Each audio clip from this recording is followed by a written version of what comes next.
بسم اللہ الرحمن الرحیم۔ السلام علیکم ناظرین، میں عبد الرحمن خان اور آپ کو اے آر خان آفیشیل کے پلیٹ فارم سے خوش آمدید کہتا ہوں۔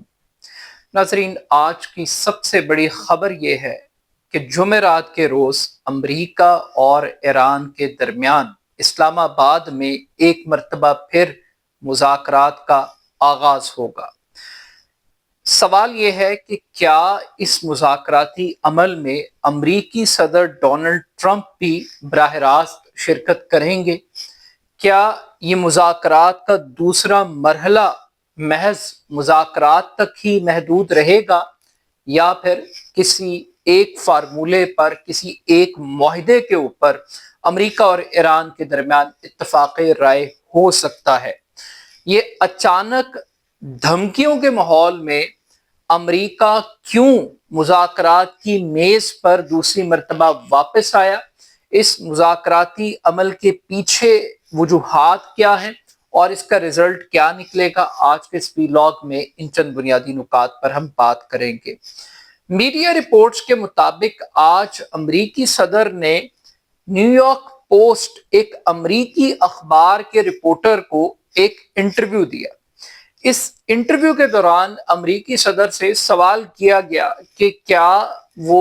مذاکرات کے دوسرے مرحلے کے لیے پاکستان جانے کے لیے تیار ہیں، یا مذاکرات کا دوسرا مرحلہ ہوگا، اگر ہوگا تو کیا وہ پاکستان میں ہوگا؟ تو ابتدائی طور پر امریکی صدر کی جانب سے تردید کی گئی مذاکرات کے دوسرے مرحلے کی، اور بالخصوص پاکستان میں مذاکرات کے دوسرے مرحلے کے انعقاد کی۔ مگر پھر کچھ دیر کے بعد امریکی صدر نے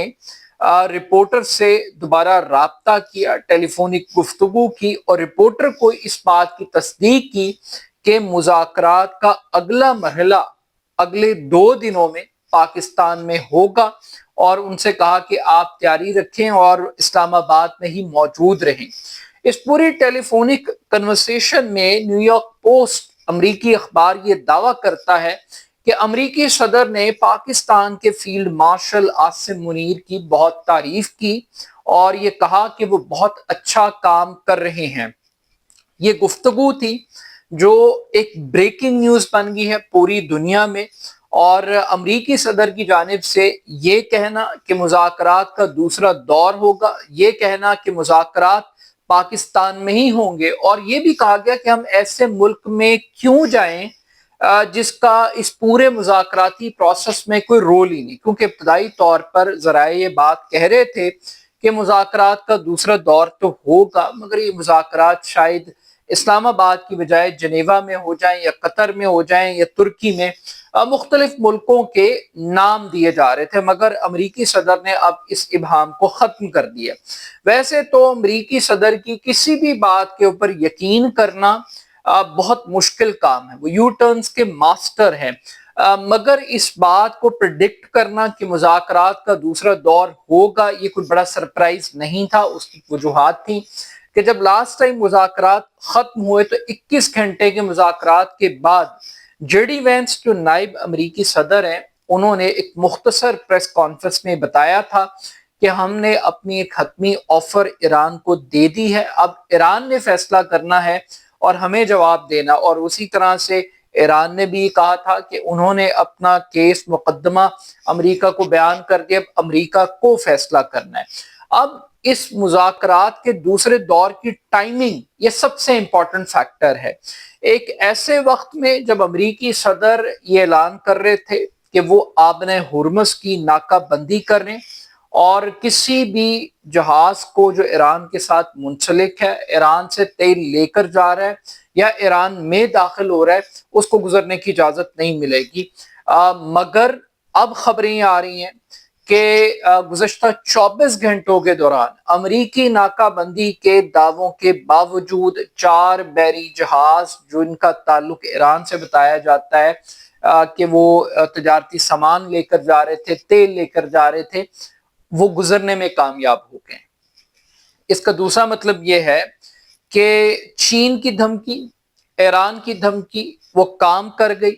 اور چین نے واضح طور پر امریکہ کو پیغام دیا تھا کہ آپ آبنہ ہرمز میں مداخلت نہ کریں، ایران اور چین کے درمیان جو تجارتی معاہدے ہیں اس میں انٹرفیئر نہ کریں، ایک وارننگ تھی۔ اسی طرح سے ایرانی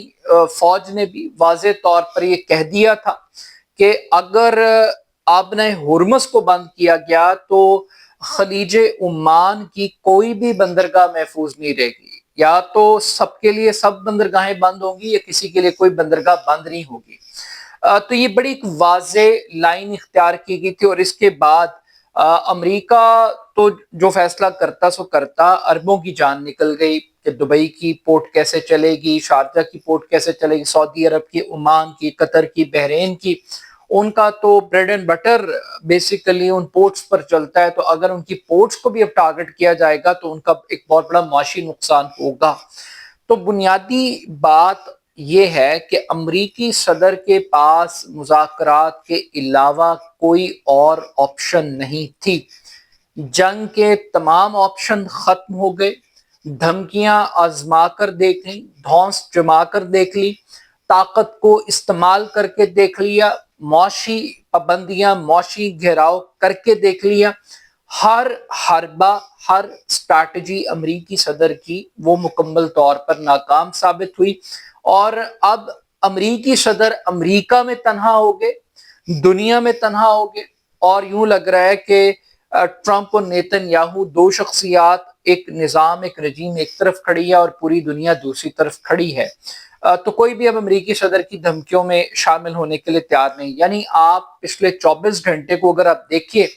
اس جنگ کو لڑنے کے لیے امریکہ جیسے ملک میں مذہب کارڈ کو استعمال کیا گیا۔ جو کرسچینٹی ہے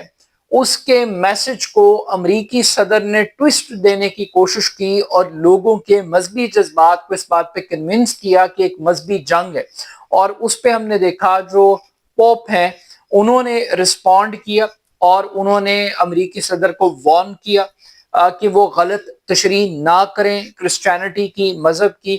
اور اس کے اوپر پھر ہم نے دیکھا کہ کس طریقے سے امریکی صدر برسے پوپ کے اوپر، لیکن پوپ نے اپنی پوزیشن کو بدلا نہیں ہے، اور جس طریقے سے امریکی صدر کا دماغ اتنا چل گیا تھا کہ وہ اپنے آپ کو ایک تصویر کے ذریعے علامتی طور پر وہ اپنے آپ کو ایک مقدس ہستی کے طور پر پیش کر رہے تھے، اس پر بھی ایک بڑی تنقید ہوئی۔ تو ایک تو مذہب کارڈ کا استعمال، اور اس استعمال پر بھی ان کی اچھی خاصی ٹھکائی ہوئی۔ پھر اس کے بعد ہم یہ دیکھتے ہیں کہ اٹلی جیسے ملک نے اسرائیل کے ساتھ اپنے دفاعی معاہدے ختم کر دیا۔ 5 سال کے لیے دفاعی معاہدے ہوتے تھے، سالوں سے چلے آ رہے تھے، اور ڈیفنس ایگریمنٹ کا ختم ہو جانا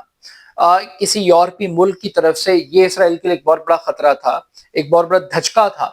پھر اس کے بعد ہم نے یہ دیکھا کہ ایران نے عرب ممالک سے بھی ہرجانوں کا مطالبہ کیا کہ جو کچھ نقصان ہوا ہے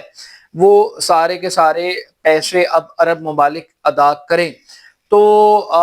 یہاں پر نیوکلیئر کو بنیاد بنایا گیا۔ پبلک ڈومین کے اندر ایک بات یہ کہی جا رہی تھی جے ڈی وینس کی طرف سے کہ 2 ایسے نکات تھے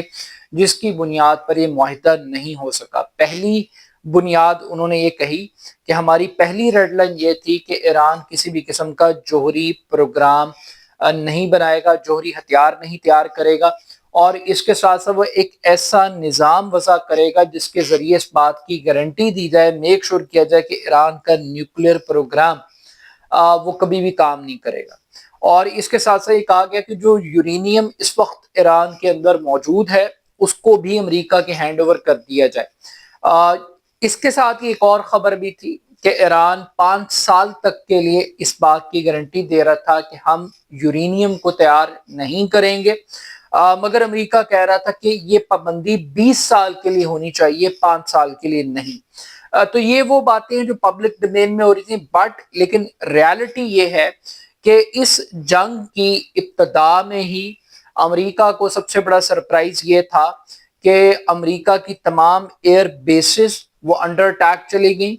امریکہ اربوں کا دفاع کیا کرتا اس کو اپنے لالے پڑ گئے، اور پھر براہ راست ایران کی میزائل ٹیکنالوجی نے، ایران کے ڈرونز نے